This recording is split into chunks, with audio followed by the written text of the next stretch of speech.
السلام علیکم، میں ہوں ارشاد شیخ، آپ دیکھ رہے ہیں انقلاب ٹی وی۔ آج چند اہم خبریں ہیں جن پر بات چیت کرنی ہے۔ سب سے پہلی جو بڑی بات آج ہوئی ہے، وزیر اعظم شہباز شریف نے تمام اداروں کو پرائیویٹ کرنے کا فیصلہ کر لیا ہے۔ آج انہوں نے وزارت نجکاری اور نجکاری کمیشن کا جائزہ اجلاس جو ہے اس کی صدارت کی، جس میں یہ فیصلہ کیا گیا ہے کہ اسٹریٹجک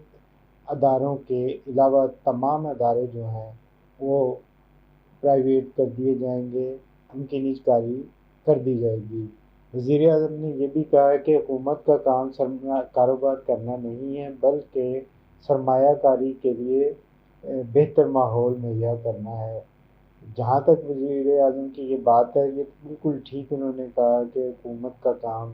کاروبار کرنا، منافع کمانا نہیں ہے، لیکن بعض ادارے ایسے ہوتے ہیں جو عوامی مفاد کے ہوتے ہیں، وہ ان پر حکومت کو ہی سرمایہ کاری کرنی ہوتی ہے، حکومتیں ہی ان کو چلاتی ہیں۔ جیسے آپ پبلک ٹرانسپورٹ کا محکمہ لے لیں اور اس قسم کے ادارے جن کا براہ راست عوام کو ریلیف دینے سے تعلق ہوتا ہے، اگر وہ ادارے بھی نجکاری میں چلے جائیں، پرائیویٹ شعبے کے ہاتھ میں چلے جائیں، تو عوام کو جو بنیادی سہولتیں ہیں وہ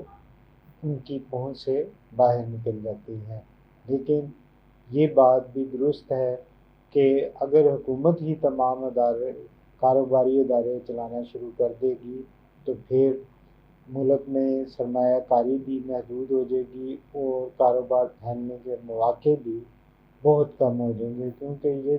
بہت کم دیکھنے میں آیا ہے کہ جو حکومت کی سربراہی میں ادارے چلتے ہیں وہ کامیاب ہوں اور منافع بخش بھی ہوں، ایسا نہیں ہوتا۔ لیکن اس کا یہ بھی مطلب نہیں ہے کہ حکومتیں تمام کے تمام ادارے پرائیویٹ شعبے کو ہی دے دیں اور عوام کا نفع نقصان مفاد جو ہے وہ چند سرمایہ کاروں کے ہاتھوں میں دے کے خود بیٹھ جائیں، ایسا بھی نہیں ہونا چاہیے۔ اصل میں یہ وہ معاملہ ہے جس پر جو بھی حکومت یا سیاسی جماعت جس وقت اپوزیشن میں ہوتی ہے وہ اس کے خلاف آواز اٹھاتی ہے، اور جیسے ہی حکومت میں آتی ہے اسی کی طرف قدم بڑھانے شروع کر دیتی ہے۔ اب یہ فیصلہ وزیر اعظم شہباز شریف نے عوامی مفاد میں کیا ہے یا آئی ایم ایف کے دباؤ پر کیا ہے، یہ تو وہی بہتر جانتے ہیں، لیکن لگتا یہی ہے کہ جیسے آئی ایم ایف کے دباؤ پر ان کی شرائط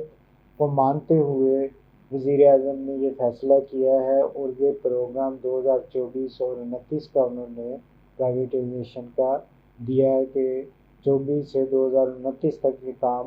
مکمل کیا جائے گا۔ اس کے لیے انہوں نے جیسے کہا ہے کہ پی آئی اے کی نجکاری کا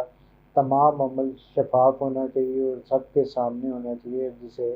نشر بھی کیا جانا چاہیے، اور باقی اداروں کی بھی شفافیت کو مد نظر رکھنا چاہیے۔ لیکن اصل بات یہ ہے کہ اب جب وزیر اعظم نے اعلان کیا ہے، اس وقت پاکستان سیاسی طور پر کئی مسائل میں الجھا ہوا ہے اور عوام اس حد تک تنگ آ چکی ہے کہ وہ باہر سڑکوں پر آنے کے لیے تیار ہے۔ یہ ایک دعوت دی ہے وزیر اعظم نے عوام کو احتجاج کرتے ہوئے، سرکاری ملازمین کو احتجاج کی طرف بلانے کی ایک دعوت دی ہے انہوں نے کہ وہ ان اداروں کی نجکاری کو روکنے کے لیے سڑکوں پر آ جائیں، اور ایسا ہی ہوگا۔ آپ دیکھیے گا کہ جو کچھ یہ چند 4-5 دنوں میں کشمیر کے اندر ہوا ہے بجلی کی قیمتوں کو لے کر اور مہنگائی کو لے کر، اس کا اثر کیا پڑے گا؟ اس کا فوری اثر آپ کو کے پی کے میں نظر آئے گا، جہاں پر پی ٹی آئی کی حکومت ہے اور بجلی کی قیمتیں وفاق کا معاملہ ہے، لہٰذا وہاں ایک بہت بڑی احتجاجی مہم کی تیاریاں شروع ہو گئی ہیں، جو کشمیر کے میں ہونے والی احتجاج سے متاثر ہے، اور یہ ایک بڑی احتجاجی مہم چلے گی، چلنے کے امکانات ہیں جو کے پی کے میں چلے گی، اور حکومت کے لیے مشکلات ہوگی اگر اسی طرح تمام ادارے، سرکاری ادارے جنہیں حکومت پرائیویٹائز کرنا چاہ رہی ہے،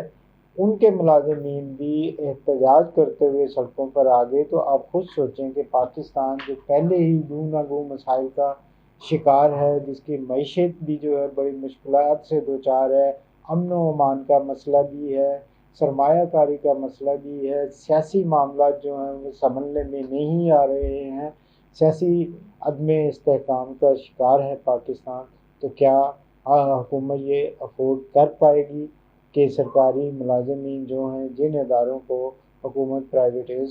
کرنا چاہ رہی ہے، ان کے ملازمین سڑکوں پر آ جائیں، احتجاج کے لیے آ جائیں؟ کیونکہ یہ لازمی ہوگا، جس ادارے کی طرف بھی حکومت نجکاری کے لیے بڑھے گی، ان کے ملازمین جو ہے باہر آئیں گے، اور امکان یہی ہے کہ تمام سرکاری ملازمین اداروں کو نجکاری سے بچانے کے لیے کوئی جوائنٹ ایکشن کمیٹی بنا لیں، اور وہ کمیٹی پھر جو ہے حکومت کے لیے مشکلات پیدا کرنا شروع کر دے گی۔ اگر یہ کام آئی ایم ایف کے دباؤ پر کیا جا رہا ہے تو وزیر اعظم کو اس پہ نظر ثانی کرنی چاہیے، کیونکہ آنے والے حالات ان کے کنٹرول میں نہیں رہیں گے۔ اس کے علاوہ دوسری بات یہ ہے کہ آج پی ٹی آئی کے بانی چیئرمین عمران خان اور ان کی اہلیہ کے عدت میں نکاح کیس کی سماعت تھی، جس میں جو ہیں خاور مانیکا نے بھی جج صاحب پر عدم اعتماد کا اظہار کیا ہے، جسے جج صاحب نے قبول نہیں کیا۔ ایسے موقعوں پر اس قسم کا عدم اعتماد کا اظہار کرنا کیس کو طوالت دینے کے مترادف ہے، معاملات کو الجھانے کی ایک کوشش ہوتا ہے، ایک ٹرک ہے۔ یہی ٹرک خاور مانیکا نے استعمال کرنے کی کوشش کی تھی۔ دوسری جانب عمران خان کے وکیل سلمان راجہ اور مانیکا کے وکیل کے درمیان سخت جملوں کا تبادلہ بھی ہوا ہے۔ یہ وہ کیس ہے جو پاکستان کی جگ ہسائی کا باعث بنا ہے، اور اس پر خواتین اور مختلف حلقوں سے شدید قسم کے